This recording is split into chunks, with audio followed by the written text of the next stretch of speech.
Thomas പികറ്റിയെ പോലെയുള്ള അന്താരാഷ്ട്ര സാമ്പത്തിക വിശാരദർ നടത്തിയ ഗഹനമായ പഠനം, പല പഠനങ്ങളുമുണ്ട്, അദ്ദേഹത്തിൻ്റേത് മാത്രമല്ല. ഓക്സ്ഫാം നടത്തിയ പഠനം, അതുപോലെ മറ്റ് അന്താരാഷ്ട്ര NGOs നടത്തിയ പഠനം, ഇതൊക്കെ കാണിക്കുന്നത് 1921 മുതൽ ഇങ്ങോട്ടുള്ള ഒരു കാലഘട്ടം എടുത്താൽ ഏറ്റവും, അതായത് ഇന്ത്യയിൽ സാധാരണക്കാർ ഏറ്റവും ദരിദ്രരായി തീർന്നിരിക്കുന്ന ഒരു കാലഘട്ടമാണ് ഈ കഴിഞ്ഞ 10 വർഷ കാലഘട്ടം എന്നാണ്. അപ്പം അത് സത്യത്തിൽ അത് നരേന്ദ്രമോദിക്കും അദ്ദേഹത്തിൻ്റെ കൂടെ നിൽക്കുന്ന ഈ പ്രകടന പത്രിക തയ്യാറാക്കാൻ യോജിച്ച് പ്രവർത്തിച്ച എല്ലാവർക്കും അറിയാം. പക്ഷേ ഇവരുടേതായ ഡേറ്റ, ഇവരുടേതായ സ്റ്റാറ്റിസ്റ്റിക്സ് ആണ് എപ്പോഴും ജനങ്ങൾക്ക് മുൻപിലും ലോകത്തിന് മുൻപിലും വെക്കുന്നത്.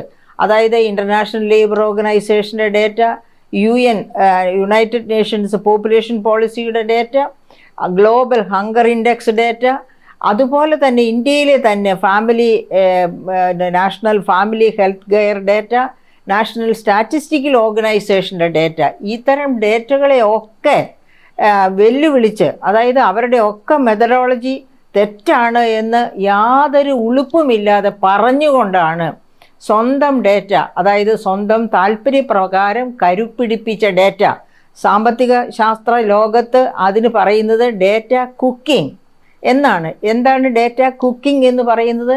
യഥാർത്ഥ ഡേറ്റ നമ്മുടെ താല്പര്യമനുസരിച്ച് ദഹിക്കുന്നതല്ല, ശരിയല്ല എന്ന് വരുമ്പോൾ നമ്മുടെ താല്പര്യമനുസരിച്ചുള്ള ഡേറ്റ ഫ്രെയിം ചെയ്യുക, അതിനെയാണ് ഡേറ്റ കുക്കിംഗ് എന്ന് പറയുന്നത്. നരേന്ദ്രമോദി ഭരണത്തിൽ വന്ന കാലം മുതൽ ഈ ഡേറ്റ കുക്കിംഗ് അനുസ്യൂതം നടക്കുകയാണ്. അതിൻ്റെ ഏറ്റവും നല്ല ഉദാഹരണമാണ് അതുവരെ അതായത് നമ്മുടെ ദേശീയ വരുമാനം, അതായത് നാഷണൽ ഇൻകം, അതുപോലെ ആഭ്യന്തര മൊത്ത വരുമാനം അഥവാ GDP, ഗ്രോസ് ഡൊമസ്റ്റിക് പ്രോഡക്റ്റ്, ഇങ്ങനെയുള്ള സ്റ്റാറ്റിസ്റ്റിക്സ് ഒക്കെ അന്താരാഷ്ട്ര താരതമ്യം വേണ്ടതാണ്.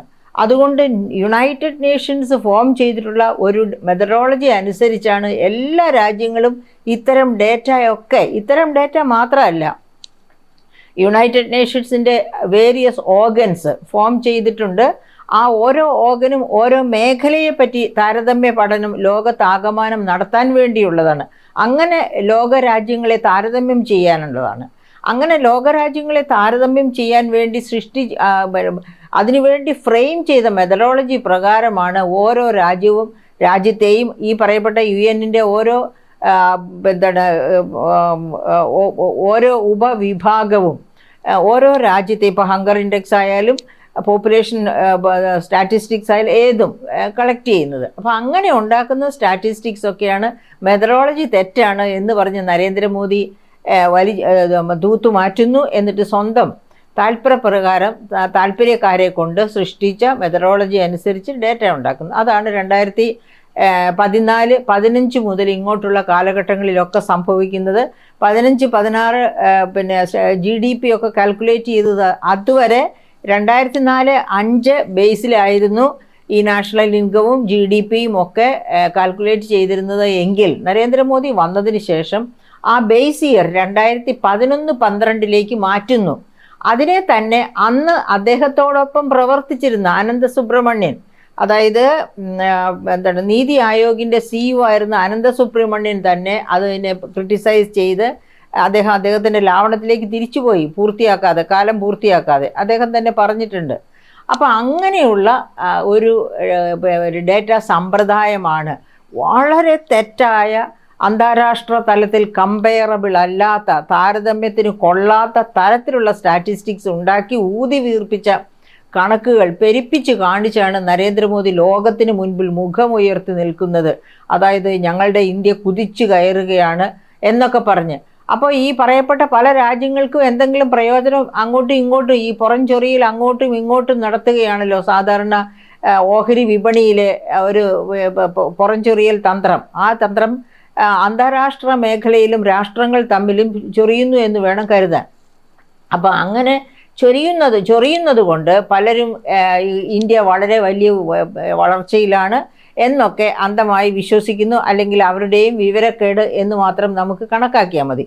അങ്ങനെ അതായത് ഇന്ത്യ സത്യം പറഞ്ഞാൽ ഈ കഴിഞ്ഞ 10 വർഷം കൊണ്ട് വളരെ താഴേക്ക് പോയിരിക്കുന്നു.